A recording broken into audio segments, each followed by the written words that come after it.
wanted to reach out to you today and give you some information about Schoology. Now, I know some of you probably use Schoology as your learning management system. I happen to use this, and I've used this for several years, and it's very effective for me. Mainly because of the position that I'm in. I have multiple teachers and multiple districts that I work with, all in different locations, even across state lines. So Schoology seems to work really well for me. With that being said, that doesn't mean that other learning management systems might work better for you or your district has adopted something different. I wanted to share some tips and tricks that I have to help you along the way if you do use Schoology, and maybe it will help you if you have some questions. And it's going to be short, sweet. Hopefully you can go back and rewatch it, save it to a favorite so that you can go back if there's something that maybe you think you'll use in the future. So if you need something additional, please feel free to contact me. My email is on the screen. I'm happy to get back with you and to help you reach whatever goals that you have for your classroom. So we're going to start with Schoology Basics, and we'll see if we can get you where you need to be using this for your classroom instruction and helping you along the way. So what exactly is Schoology? Well, Schoology is a full-feature learning management system that allows you to access your course materials anywhere and anytime.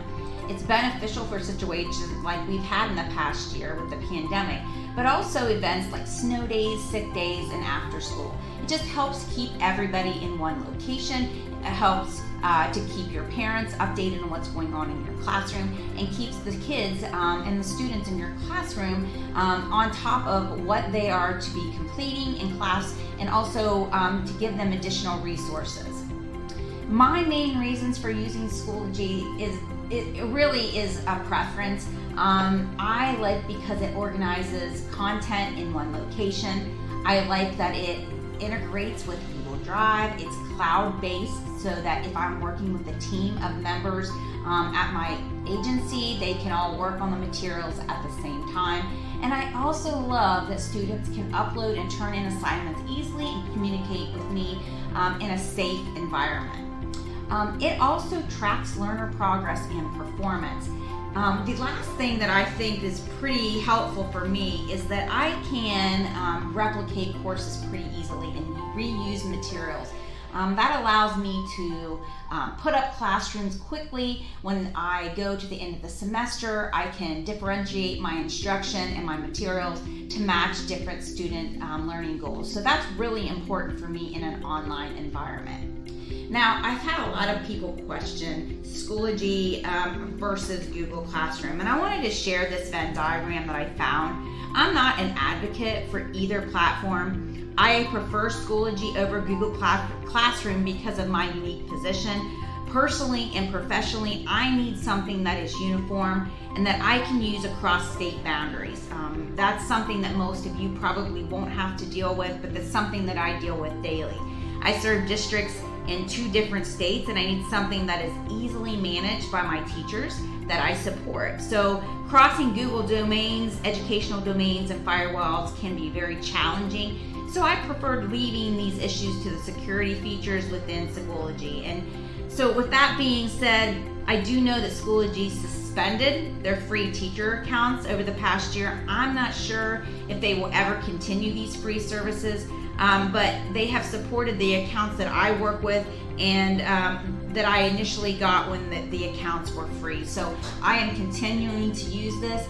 Some districts have decided to adopt this management system, and so they've paid for the full virtual experience in Schoology. So maybe the free teacher license isn't going to be an issue with you, or maybe you had created a a Schoology account a long time ago, and this will, help you to think, oh, let's revive that and let's use this for instruction. If I were to judge which is better, honestly, anything is going to be different for the individual user. You really need to ask yourself these 2 main questions. Number 1, are you being efficient and effective in your instructional process? If you are and you use a different platform, do not change what you're doing. You may need to tweak it, but you don't need to change it entirely.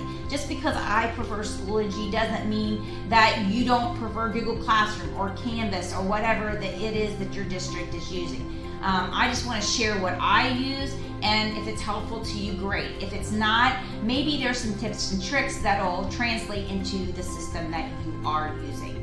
The second question is that you need to remember is, are you engaging learners in the content you are teaching, or are you just using technology tools to teach? And that's really important, especially in these times, because I feel like there is a lot of tech noise. I heard an expert that I was listening to at a webinar use that at one point, and I thought that was a great analogy, and it hit me really hard. For someone like me who has been using technology integration and e-learning for 19 years, this made total sense to me.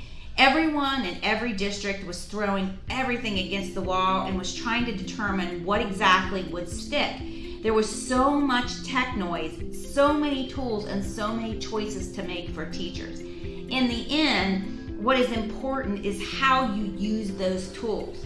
Tools come and go, but you need to use them for instruction, and how you use them is much more important than the tool that is there. The benefits for Schoology for me, I like that it integrates with Quizlet, Nearplot, Flipgrid, maybe things that I'm already using or that you are already using in your classroom. Schoology integrates with most systems like PowerSchool, Infinite Campus, Progress Books, so that's really important to a lot of educators in many districts. And also Schoology integrates with your Google Drive, which is really important for me. They say that the average teacher uses between 8 and 12 tech tools in addition to their own student information system or their SIS system. So if you have a place, a learning management system that integrates everything into one location, this really helps to make you efficient as a teacher. So that's, a few of the reasons why I like to use Schoology. So the first thing we're going to talk about is creating a new course.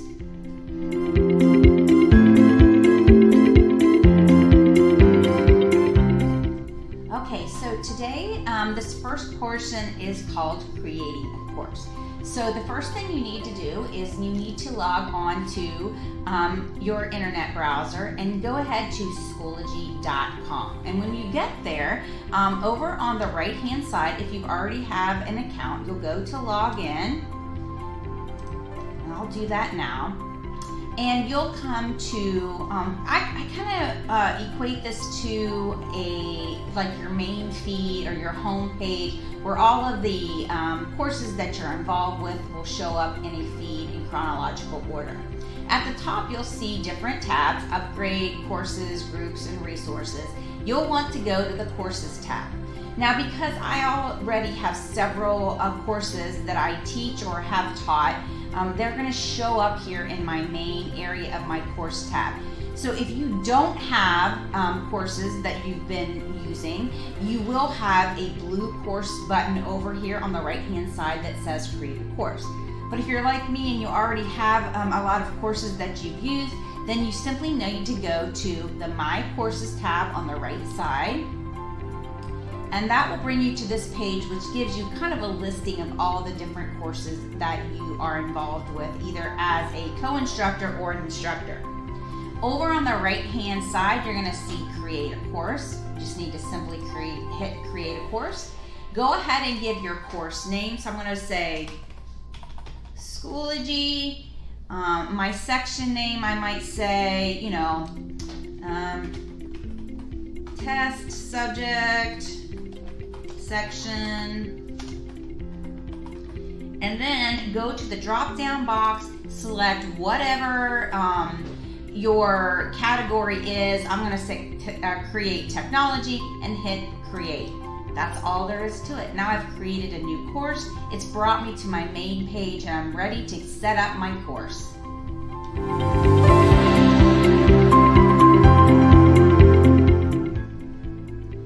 The next thing I wanted to share is how to join a course as a co-instructor.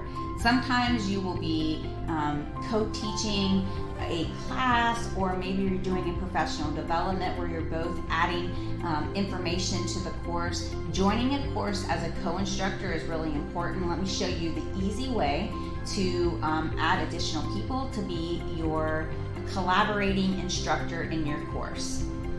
Again, you're going to head over to Schoology.com. You're going to go ahead and log in, which I've already done. So let me go ahead and do that. I'm going to go to a course that I know I need to make somebody a co-instructor in my course. So I'm going to go to this one called Career Tech Modules. The first thing you need to do is you will need to give the person that is co-teaching your class with you the access code to your class. So down here in this green section over here, you're going to see access code. You can simply copy this and paste this green access code to them on this left-hand side and send it to them in an email. They are going to go in and join a course, and when they do that, they will show up as a member in your course. So over here on the left-hand side, you're going to see members. If you click on that, the person that just joined my course happens to be Kay Nichols, and I need to make her a co-instructor. Right now, she is only a participant in the class. She would only see the information as a participant, or as if she was a student in my class. But I know that she is a teacher, and I know that I need to make her a co-instructor. The way I know that somebody is a co-instructor in my class, you will see these little badges beside them, which means that they're an admin in the class. So she has joined my class. I need to make her an admin. So I've logged into my class. I'm going to go over here to the little gear, and I'm going to go down to where it says Make Admin.